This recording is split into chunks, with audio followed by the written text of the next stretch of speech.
Eu sou o John Bevere e estou muito feliz que você escolheu fazer esse curso Movido pela Eternidade. Deixa eu fazer uma pergunta. Negligenciamos a perspectiva eterna porque é difícil demais para entender? Bem, não deveríamos, porque a Bíblia diz claramente em Eclesiastes capítulo 3 que Deus colocou a eternidade em nossos corações. Então, como você vai fazer esse curso? Uma coisa que eu te peço, antes de qualquer coisa, ore e ouça com seu coração. Quando temos uma perspectiva do eterno, passamos por coisas que não passaríamos se não tivéssemos ela. Tomamos decisões diferentes. Ter uma perspectiva do eterno é absolutamente crucial para andar com Cristo. Esse é o 11º livro que Deus me leva a escrever, gente. E eu vou dizer, nenhum outro livro conseguiu impactar a minha vida como esse. Há 3 capítulos nesse livro que falam de Afabel. Afabel é um reino em outro tempo, em outro lugar. É uma alegoria. Ela nos dá uma janela para a eternidade. Ela nos mostra a realidade do tribunal de Cristo. Eu descobri uma coisa que Jesus disse, escrevendo esse livro, que eu nunca tinha visto antes. No livro de João, no capítulo 12, Jesus disse: "Eu não vim para julgar vocês, mas as palavras que eu falo, elas vão julgar vocês naquele último dia." O último dia é o dia do julgamento. Então nós já sabemos o que será falado pelo Senhor no tribunal de Cristo. As palavras que ele já falou. Então você vai notar que na dramatização de Afabel, assim como nos 3 capítulos, nós falamos sobre o tribunal de Cristo. E cada palavra que o rei Jalen fala é retirada das Escrituras. A alegoria de Afabel impactou as pessoas tão profundamente enquanto falávamos que tomamos a decisão de ir a Hollywood e fazer uma produção da dramatização do áudio. Você notará que a dramatização do áudio traz à vida ainda mais esses 3 capítulos. Eu fico feliz que você tomou a decisão de ter isto. Você vai querer compartilhar com muitos dos seus amigos. Eu acredito que isso vai realmente impactar a sua vida, tanto lendo o livro quanto assistindo o vídeo.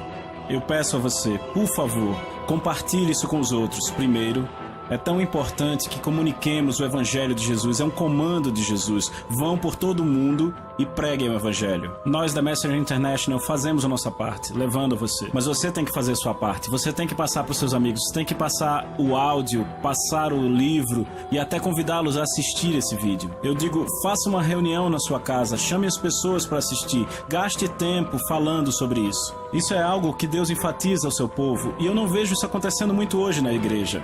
Que é o que? Se reunir e falar sobre as coisas de Deus. Comungar isso. E fazer amigos e partilhar o pão e falar sobre a palavra de Deus. E há formas criativas de fazer isso. Você pode chamar amigos, família e estudar essas importantes mensagens do coração de Deus. Estamos muito empolgados que você tomou a decisão de caminhar movido pela eternidade. Eu creio de todo o coração que a sua vida nunca mais será a mesma depois de completar este curso. Não assistir apenas uma vez, mas repetir e repetir de novo. Deixe as verdades penetrarem no seu coração e ande na transformação que vai te fazer mais como Cristo. Que Deus te abençoe. Nós te amamos demais. Lisa e eu, aqui na Messenger International, nós te amamos e estamos crendo no melhor de Deus na sua vida.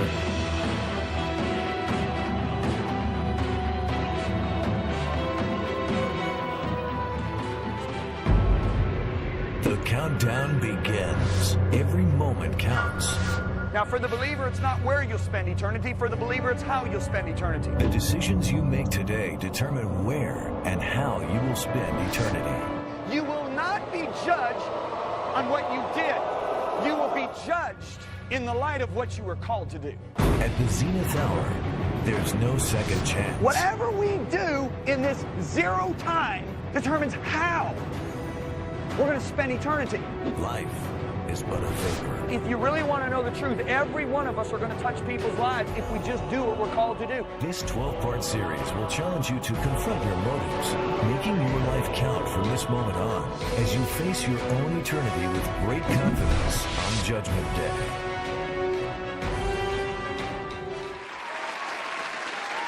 Glória a Deus, amém? Nós amamos vocês em nome de Jesus. Amém. Ora, ora, ora. É bom estar de volta aqui. Estamos empolgados porque estamos começando nossa primeira aula e eu vou começar a falar para vocês sobre o livro Movido pela Eternidade. Faça a sua vida contar hoje e para sempre. Então vejamos, antes de eu abrir aqui e falar sobre qualquer coisa, eu quero apresentar a vocês uma palavra que talvez não conheçam, a palavra zenith. Já ouviram falar? Eu procurei no dicionário a definição da palavra zenith. Zenith é o ponto mais alto alcançado por um objeto. Esse termo muitas vezes é usado para objetos celestes, como o Sol. Quando o Sol atinge o zênite no dia, ele está no ponto mais alto no céu. No entanto, não é só a isso que ele se refere. Zênite pode ser o ponto mais alto alcançado por qualquer objeto, entenderam? A segunda definição foi a que eu realmente gostei. E ela diz, o tempo, repita comigo, o tempo, quando algo é mais poderoso ou bem-sucedido. Eu vou repetir, é o tempo quando alguma coisa é mais poderosa ou bem-sucedida. Sinônimos podem ser ápice ou cume. Vocês devem ter percebido que na capa do nosso livro, aqui está a capa do livro Movido pela Eternidade, temos um relógio.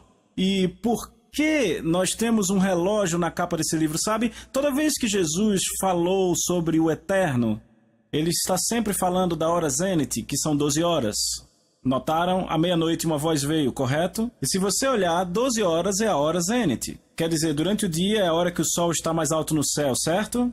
E à meia-noite o zênite é o ponto médio da noite. E se vocês notarem, há 12 aulas no nosso curso. Temos aulas de 1 a 12 e é interessante que haja 12 horas no relógio. Então vamos chamar cada aula, vamos chamar hora 1, hora 2, hora 3 e eu vou te preparar para a hora da meia-noite, amém? Porque queremos estar prontos para o zênite. Então deixa eu dizer isso. O que devemos nos perguntar é qual o nosso alvo zênite para essas aulas, para esse curso que estamos entrando. Nós vamos começar lendo um salmo, Salmo capítulo 90, versículo 12 e 17, na Nova Tradução Viva. O salmo diz, nos ensine, na verdade é Moisés falando aqui, então Moisés diz, nos ensine a tirar o máximo do nosso tempo. Repitam comigo, nos ensine a tirar o máximo do nosso tempo.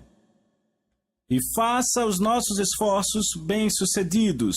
Sim, ok. Faça os nossos esforços bem-sucedidos. Vou ler de novo. Nos ensine a tirar o máximo do nosso tempo e fazer nossos esforços bem-sucedidos. Sim, fazer nossos esforços bem-sucedidos. O objetivo de qualquer pessoa com a mente sã é viver uma vida que conte. Quantos podem dizer amém para isso? Qualquer pessoa que estiver bem com a sua cabeça, vai dizer para si mesmo, eu quero viver o melhor na vida. Essa era a oração de Moisés. Senhor, faça os nossos esforços bem-sucedidos. De fato, ele não orou só uma vez, ele orou 2 vezes. Você notou que eu li 2 vezes? Não era eu repetindo, estava escrito 2 vezes. Ele diz, faz os nossos esforços bem-sucedidos. Sim, faz os nossos esforços bem-sucedidos. Na verdade, é uma forma de escrita hebraica. Quantos aqui sabem que quando escrevemos e queremos exclamar algo, podemos usar um ponto de exclamação, podemos usar itálico ou negrito, certo? No entanto, os escritores hebreus, sempre que queriam enfatizar uma declaração ou palavra, escreviam a palavra 2 vezes. Vejam em Mateus capítulo 7, Jesus disse, nem todo aquele que me chamar Senhor, Senhor, entrará no reino dos céus. Se você estivesse lá, quando Jesus estava pregando o Sermão do Monte, você teria ouvido algo como, nem todo aquele que me chamar Senhor, entrará no reino dos céus. Se você fosse Mateus sentado lá, você poria a palavra 2 vezes para enfatizar o que Jesus enfatizou, entendeu? É a forma deles de dar ênfase. Faça os nossos esforços bem-sucedidos. Esta é a vontade de Deus para sua vida, que você viva uma vida bem-sucedida. Não deixe que ninguém te diga o contrário. A vontade de Deus para sua vida é que você seja bem-sucedido. Diga amém. Eu posso te dar quantos versículos você quiser. Ele quer que você viva uma vida significativa. Ele disse em Deuteronômio capítulo 30, verso 9, na Nova Tradução Viva, Moisés diz, o Senhor, o teu Deus, vai fazer você bem-sucedido em tudo que você faz. Em Josué capítulo 1, versículo 8, Deus diz, esse livro da lei não deve se afastar da tua boca, mas você deve meditar nele dia e noite. Você conhece bem essa escritura. De modo que façam de acordo com tudo que está escrito, para que então vocês façam seu caminho prosperar e então tenham um bom sucesso. Todos digam bom sucesso. Então deixa eu te dizer, é preciso sabedoria de Deus para ter sucesso. Vou dizer de novo, é preciso sabedoria de Deus para ter sucesso. Provérbios 19:8 diz, aquele que ama a sabedoria, ama o seu melhor interesse e será um sucesso. Eu vou ler de novo. Aquele que ama a sabedoria, ama o seu melhor interesse e será um sucesso. Isso não é bom? Então diz que você ama o seu melhor interesse e você será um sucesso amando a sabedoria. Então, sabedoria nos dá conhecimento e habilidade para fazer as escolhas corretas no tempo oportuno. A verdadeira sabedoria não é para os que têm mente aguçada. É para aqueles que temem a Deus e apenas pode ser encontrada em Cristo. Construir uma vida de significado eterno deve ser feito baseado na sabedoria de Deus, e é sobre isso que essa mensagem fala.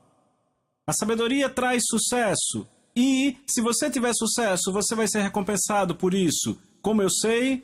Porque Provérbios 9:18 na Nova Versão Internacional diz assim: se você for sábio, a sua sabedoria vai recompensar você. Deixa eu te dizer, Deus quer recompensar pessoas. Ele tem paixão por isso. Quantos aqui sabem que Deus é recompensador? Não ouvi muitos améns. Deus é recompensador, amém? Na verdade, basta ver como ele se apresenta para Abraão. Você sabe como ele se apresenta? Ele diz: eu sou o seu escudo e a sua excepcional e grande recompensa. Bem, como pai eu aprendi isso. Eu tenho 4 filhos e eu amo os meus 4 filhos. Eu amo dar desafios aos meus filhos e vê-los superar os desafios. Mas o que eu realmente amo é recompensá-los por isso. Mas quantos aqui sabem que você não recompensa as pessoas se elas não merecerem? Mas como pai, eu amo recompensar os meus filhos se merecem, amém? Nós lemos em Salmos 37:18, na Bíblia Viva: dia após dia, o Senhor observa as boas obras feitas por homens piedosos e lhes dá recompensas eternas. Vem, ele ama dar recompensas, mas as suas recompensas são eternas, vamos falar disso. O desejo de Deus para o nosso sucesso tem sido enfatizado na igreja, na nossa geração. Nos últimos 10, 20 anos, quantos sabem que temos pregado e pregado e pregado que Deus realmente quer que tenhamos sucesso, um bom segmento da igreja? No entanto, há muitos na igreja hoje que apenas deram ouvido a um aspecto disso e não equilibraram com o evangelho inteiro.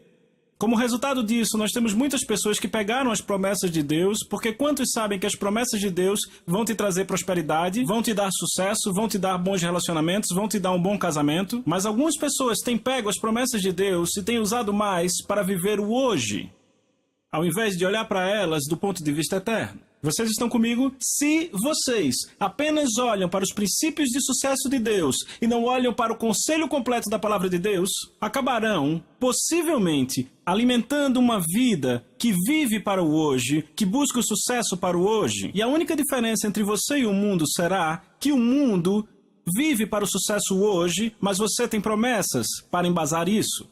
Deus quer que sejamos pessoas que veem as coisas pelo escopo da eternidade e que tenham a medida do sucesso pelo eterno. Entendem? Se você olhar para algumas pessoas na Bíblia, elas não eram tão bem-sucedidas para os padrões do mundo. Você olha para João Batista, o mundo não diria que ele é bem-sucedido.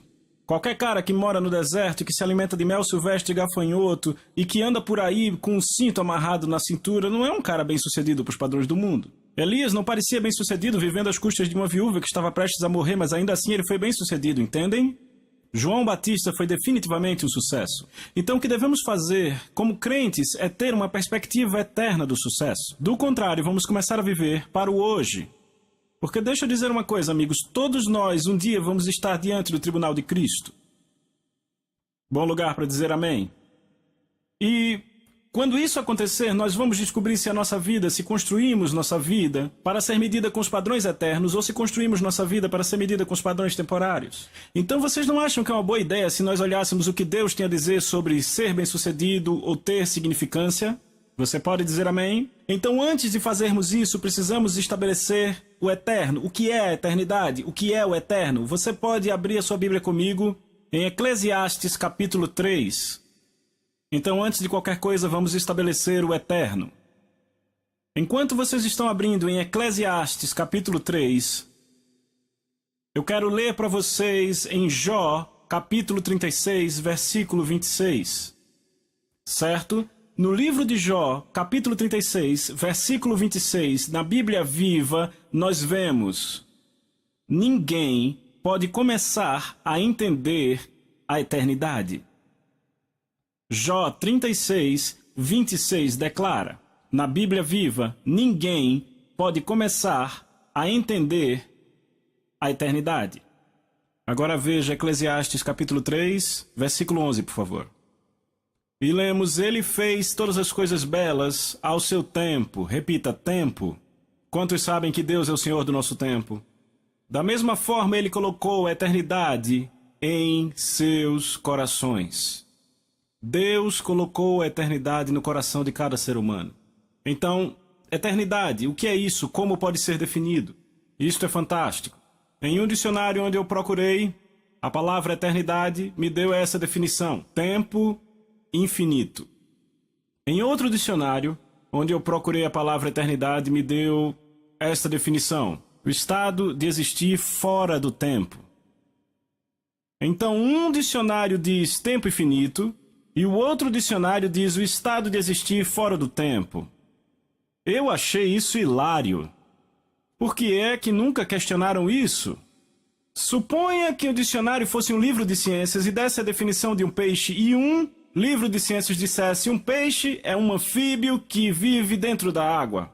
E outro livro de ciências dissesse: um peixe é um anfíbio que vive fora da água. Um diz dentro da água, outro diz fora da água, e a gente diz o quê? Isso é loucura. Como dois livros de ciências descrevem um peixe como um vivendo no estado da água e outro vivendo fora do estado da água. E então nós temos dois dicionários que têm centenas de anos, os dois são dicionários bem estabelecidos e antigos. Um diz que a eternidade está dentro do tempo, o outro diz que a eternidade está fora do tempo. Como podemos ter chegado nisso? Eu te digo como, porque ninguém pode começar a entender a eternidade. Uma mente não é capaz de apreender conceitos infinitos. Pense sobre isso. Pense no fim do universo. Você já fez isso? Desde que eu era um garotinho, eu fico pensando onde é o fim do universo. Você poderia parar um pouquinho comigo e pensar onde é o fim do universo? Você pode me dizer onde é? Você pode me dizer o que tem no fim? Será que tem uma parede? Bem, então se tem uma parede no final do universo, o que é que tem do outro lado da parede?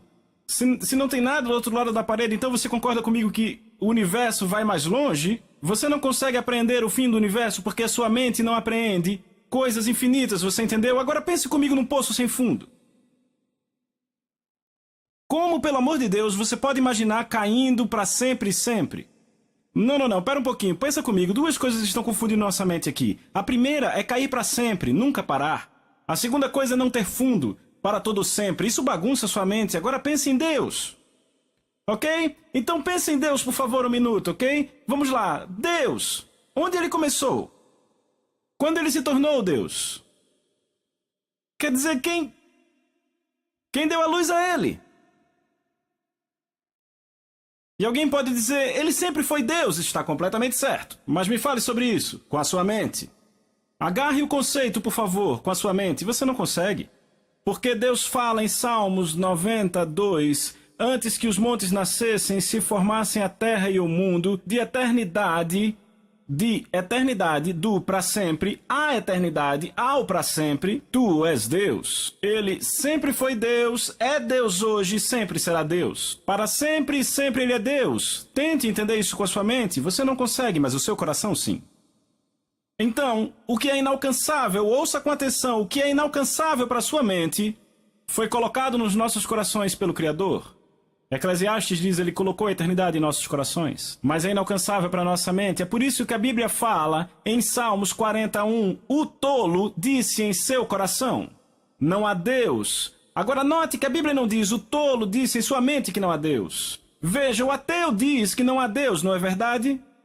Mas sabe onde ele está dizendo? Ele está dizendo na mente. Isso me lembra um grande amigo meu. Um grande amigo meu, anos atrás, ele era um devotado, autoproclamado ateu, ok? E ele era um ateu inveterado. E um homem muito bem sucedido, um homem muito rico. Qualquer pessoa que tentasse pregar para ele, ele não dava a mínima bola. E um cara tentou pregar para ele uma vez, falando do evangelho. Ele tirou a Bíblia da mão do rapaz, jogou no chão e pisou em cima. Ele era um ateu convicto, ok? Mas aconteceu que ele começou a ter dores muito fortes no peito. E tiveram que abrir ele, fizeram uma cirurgia muito invasiva. E depois que abriram, eles fecharam e disseram, você vai morrer nas próximas 24 horas, assine o que tem que assinar, faça o que tem que fazer, você não vai sobreviver. Então ele deitou na cama do hospital naquela noite e de repente um pensamento começou a vir, eu vou para casa. E a casa para onde eu vou, eu não sei se é onde eu quero estar. Ou seja, ele sabia que ia para o inferno. E aí está um ateu convicto. E sabe o que aconteceu? Ele morreu 2 vezes aquela noite. E ele conta, eu nunca vou me esquecer da forma como ele fala, ele é um amigo meu, eu o conheço. e ele deixou o seu corpo, e ele disse que é como tirar o pé de um sapato, e ele começou a descer numa rápida aceleração para o que ele acreditou ser as profundezas da terra. E ele disse que quanto mais fundo ele ia, o medo aumentava, ouvindo aqueles gritos, e ele viu as luzes do inferno. E ele disse que chegou exatamente à entrada do inferno, e foi de alguma forma trazido de volta ao corpo 2 vezes. 2 vezes foi ao inferno. Na manhã seguinte, ele ligou para o único amigo que ainda tentava remotamente convertê-lo, e ele sabia que esse amigo era cristão. O amigo veio à sala do hospital, levou ele ao Senhor, e ele disse: agora eu vou orar para você ser curado. E ele disse: você está doido? Me deram 24 horas de vida. E ele disse: não, Jesus não só morreu pelos seus pecados, mas pelas suas enfermidades. Orou por ele. E o homem saiu do hospital 3 semanas depois e ele ainda está vivo. Certo? Isso foi nos anos 70, entenderam? Vocês estão aqui? Então, ele disse em sua mente como um ateu: não há Deus. Mas o tolo... Ouça com cuidado, Salmos 41 diz que o tolo em seu coração disse não a Deus. Estão entendendo? O tolo é aquele que pela sua desobediência contínua acabou tendo o seu coração completamente selado, ao ponto que ele diz absolutamente não a Deus. E você os encontra mais dentro da igreja do que do lado de fora dela. Você encontra um monte de ateus do lado de fora da igreja que dizem em sua mente não a Deus, mas os seus corações estão sensíveis. Agora, eu gostaria de dar uma definição de eternidade e eu vou ler direto do livro. A eternidade dura para sempre, ela não tem fim. No entanto, não se trata apenas de um tempo que não acaba, uma vez que não está sujeita ao tempo, mas o tempo está sujeito a ela. Falar da eternidade meramente em termos de duração perpétua é perder a ideia geral. Para ter a melhor visão da eternidade, precisamos olhar para o próprio Deus. Ele não é limitado em poder, conhecimento, sabedoria, compreensão, em glória, para citar algumas características. Ele é autoexistente, para sempre foi e para sempre será Deus. Ele é chamado de Pai Eterno, em Isaías 9:6. Em algumas traduções, ele é chamado de Rei da Eternidade e também Pai da Eternidade. Tudo o que é eterno encontra-se nele. Na verdade, a própria eternidade se encontra nele. Tudo que está fora dele é temporal e sofrerá mudança. Não importa o quão bom, nobre, poderoso ou duradouro algo pareça. No final deixará de existir se estiver fora dele. Deus é eterno, portanto, o que ele diz é eterno. Ele não pode mentir. Nem o que ele diz pode ser quebrado. Se não fosse assim, tudo se precipitaria na escuridão total. Pois Deus é luz e sustenta todas as coisas pela sua palavra. Nunca pode haver mudança naquilo que ele diz, do contrário, não seria mais eterno. Esse é um firme fundamento sobre o qual devemos edificar nossas vidas. Vocês concordam comigo nisso? Então muitos hoje não estão edificando suas vidas sobre o que é eterno, a palavra de Deus. Vocês estão aqui? Se o que ele diz fosse cessar de existir, então ele não seria eterno. Dessa forma, ele não seria Deus. Pois tudo está sustentado por sua palavra. Ainda assim, muitas pessoas estão construindo suas vidas em cima de coisas diferentes do que ele falou.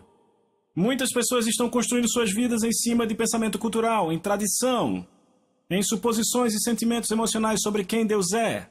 E não são só os não cristãos que fazem isso, amigos. São também, eu aprendi, os crentes que fazem o mesmo. Certo? É assustador pensar que alguma coisa é eterna quando, na verdade, ela é temporal. Quer dizer, você está construindo sua vida numa fundação falha e está se preparando para falhar. Eu encontro pessoas que me falam de Deus e da sua crença no Filho, mas aqueles que eles declaram e conhecem não é com quem estão vivendo, porque eles vivem o contrário do que ele declara, entendem? Vá comigo, por favor, para o Evangelho de João, capítulo 12. Evangelho de João, capítulo 12, por favor. Eu quero ler do versículo 27. Jesus disse: se alguém ouvir as minhas palavras e não as guardar... a palavra guardar também significa obedecer.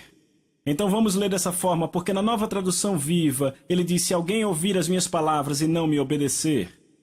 Então eu vou ler assim: se alguém ouvir as minhas palavras e não obedecer, eu não o julgo. Porque eu não vim para julgar o mundo, e sim para salvá-lo.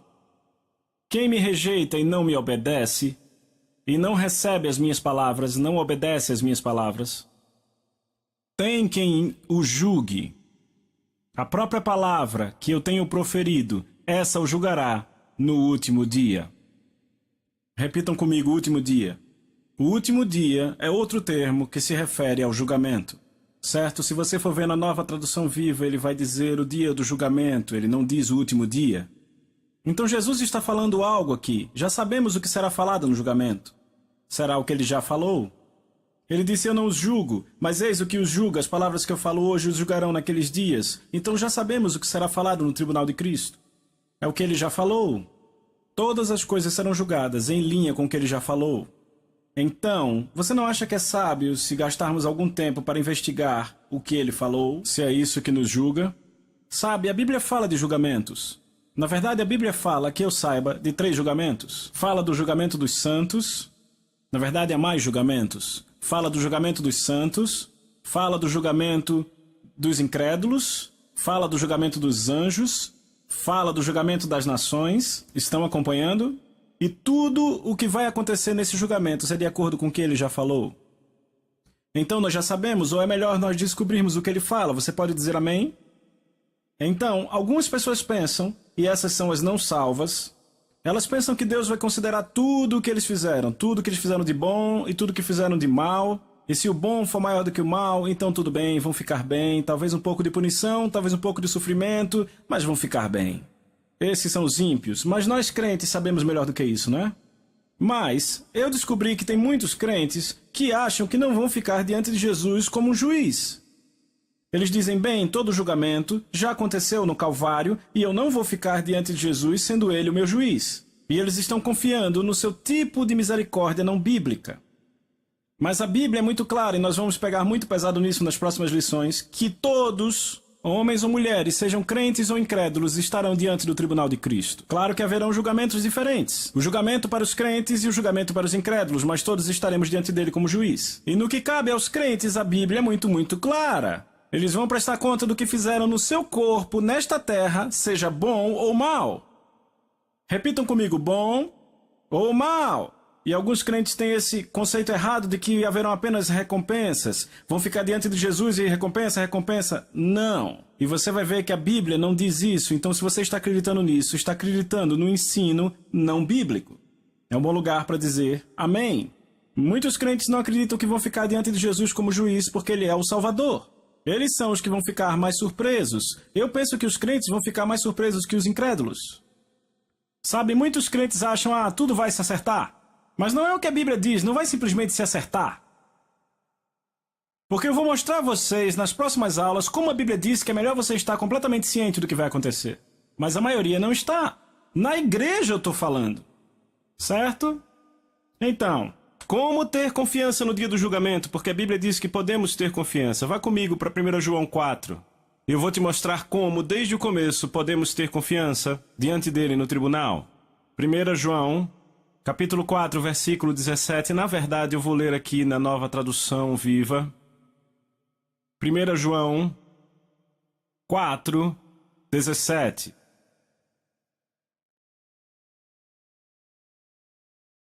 João 4,17 diz: à medida que vivemos em Deus, o nosso amor se aperfeiçoa mais, de forma que não tenhamos medo no dia do julgamento, mas que possamos olhar para ele com confiança, porque nós somos como Cristo aqui neste mundo. Então, como podemos ter confiança? Como ter confiança no dia do julgamento?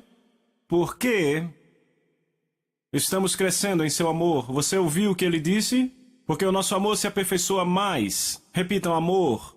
Bem, aqui é onde eu descobri que nós temos uma ponte. E muita gente deixa passar. Muitas pessoas julgam o amor pela visão temporal, a visão do mundo, ao invés da visão de Deus. Eu estou no Ministério de Tempo Integral há 23 anos. Eu já estive no Ministério Pastoral, assim como no Ministério Itinerante, e muitas pessoas dizem para mim, sabe, eu já vi pessoas indo para a igreja, mesmo assim morando junto, planejando se casar. E eles dizem: sabe o que mais? Nós nos amamos. E sabe, Deus sabe que nós vamos nos casar, foi Ele que escolheu para estarmos juntos. É só uma formalidade, apenas uma cerimônia. E sabe, a gente realmente se ama, nós vamos ficar juntos de verdade e tá tudo bem. Isso é engano, porque a Bíblia diz, isto: os fornicadores e adúlteros serão julgados.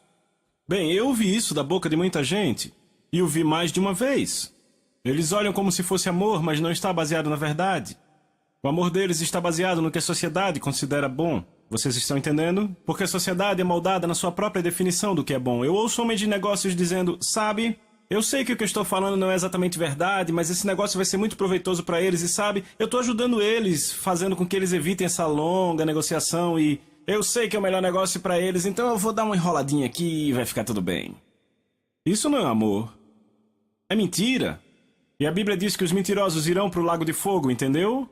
Então, em outras palavras, muitas vezes as pessoas na igreja baseiam o amor no que a sociedade diz que o amor é. Sempre com muitas emoções, com muitos sentimentos e com o que parece ser bom para os padrões da sociedade. Parece ser bom para os padrões humanos, mas não encaixa na palavra eterna de Deus. Se você quer mesmo saber sobre amor, você quer saber sobre amor? Se você quer saber sobre amor, vá para 1 João, capítulo 2, versículo 5. 1 João, capítulo 2, versículo 5, eu vou ler na amplificada. Lemos na amplificada: mas aquele que mantém em tesoura sua palavra, repita, mantém sua palavra, que traz na mente seus preceitos, que observa sua mensagem na sua totalidade.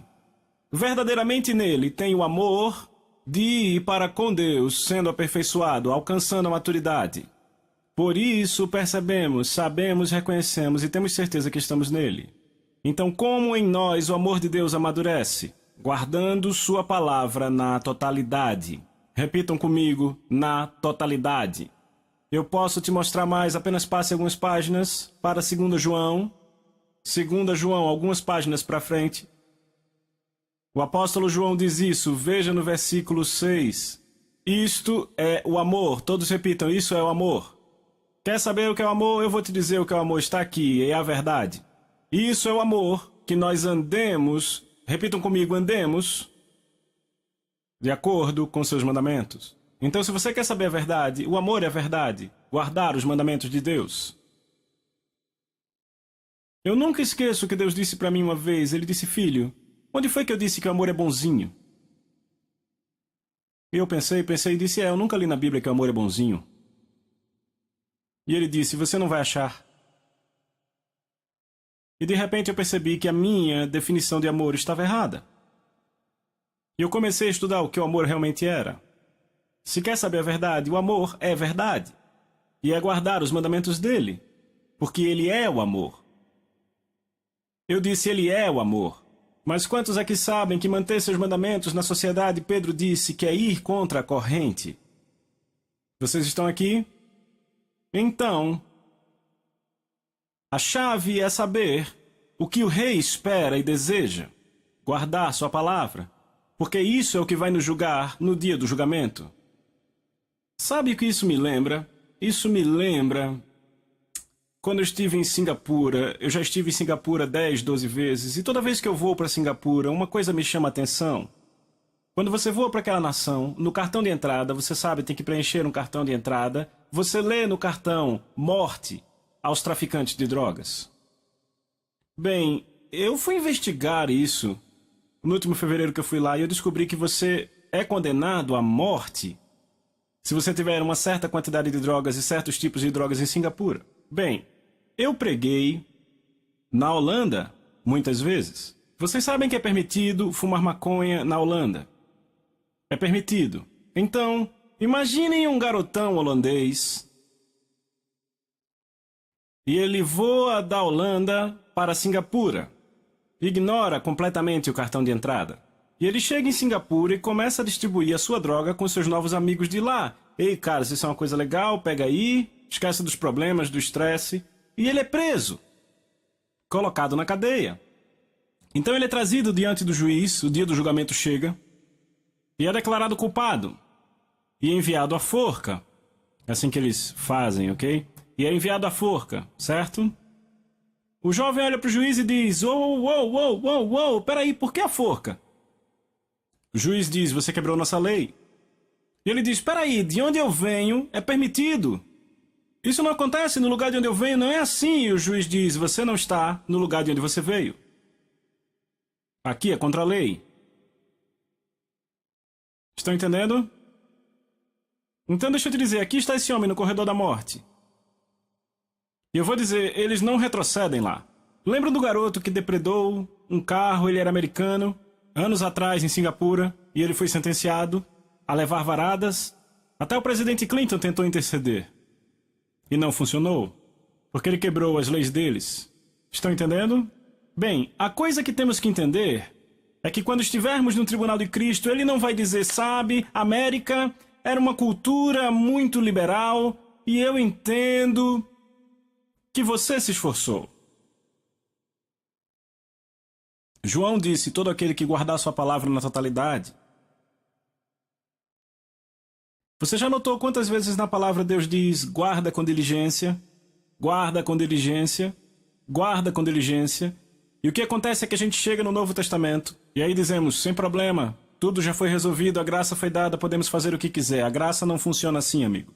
Mais tarde eu vou te mostrar que a graça, na verdade, é mais um poder para nos ajudar a fazer o que o reino de Deus espera.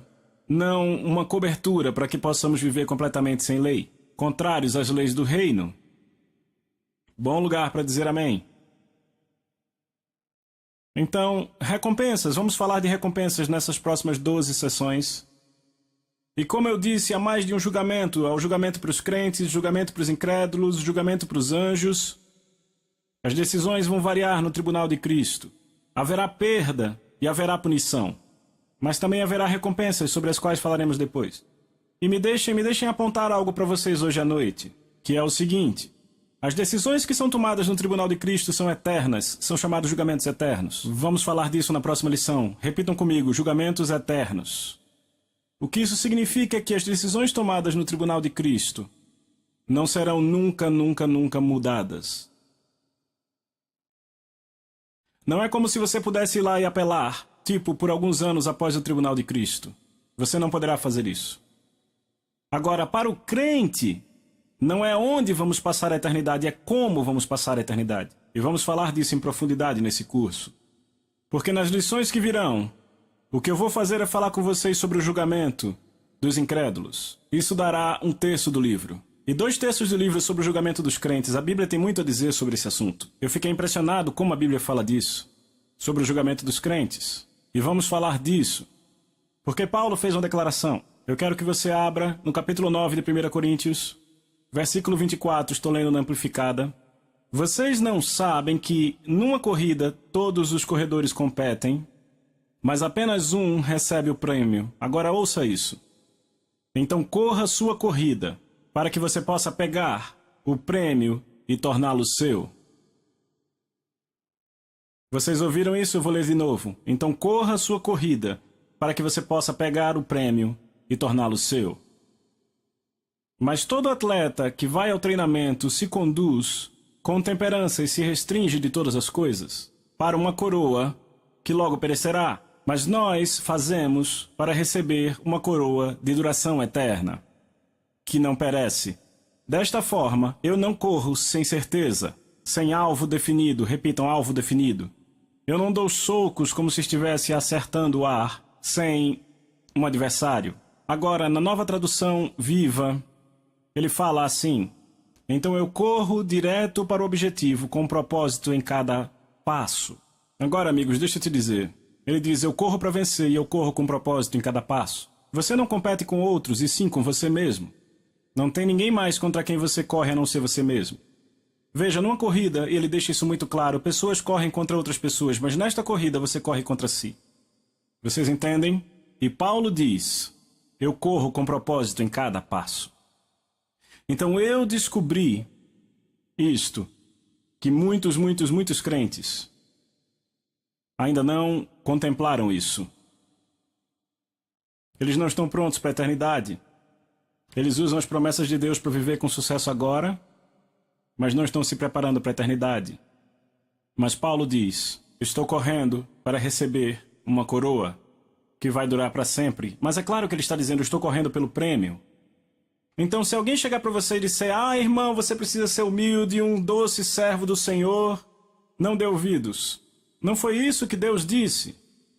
Isso é filosofia, isso é falsa humildade, isso vai te desviar da tua recompensa, a Bíblia diz. Mas Paulo diz, eu tenho um objetivo, eu tenho um propósito em cada passo. Quando você entende que tudo o que você faz aqui será visto pela ótica da recompensa eterna e a recompensa que você recebe ou a perda que você sofre vai durar para sempre, sempre, sempre, você presta atenção. Eu vejo pessoas se preparando para se aposentar. Isso leva apenas 20 anos. Não estão se preparando para a eternidade. O título do livro é Movido pela Eternidade. A palavra movido significa impulsionado. Significa guiar, controlar ou direcionar. Outra definição é suprir o modo de força para. O que está guiando ou motivando você todos os dias, toda manhã quando você acorda? O que está te movendo? O que está te motivando? O que está te guiando? O que está te controlando? É sobre isso que essa mensagem fala. Há muitas pessoas que ficaram chocadas no dia do Tribunal de Cristo e, como eu disse, muitos deles serão crentes. Há uma alegoria no capítulo 2, capítulo 3 e capítulo 8. Se você não ler essa alegoria, você não será capaz de acompanhar nas próximas horas e lições desse curso. Nessa alegoria, nós falamos de verdades da eternidade na forma de uma história que se passa em outro mundo.